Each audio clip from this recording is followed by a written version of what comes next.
Public forum po na and interview para po sa 2026 Gawad Parangal para sa pinaka natatanging mag-aaral sa Pangasinan State University ginanap para po sa detalye ng balitang yan kasama natin Idol Joanna De Vera.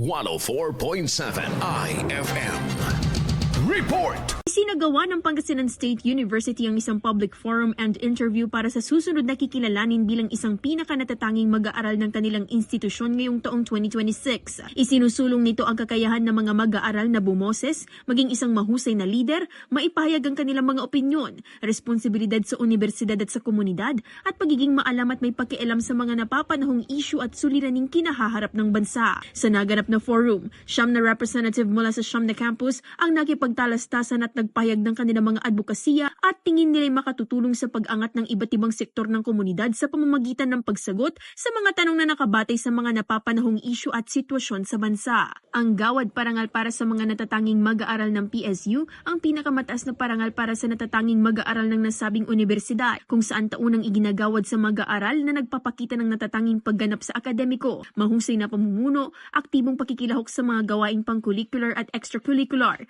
kontribusyon sa komunidad at nation building at mga katangiang sumasalamin sa isang huwarang PSU niya. Kasama mula dito sa IFM Dagupan, ito si Idol Joanna De Vera, Tatak IFM.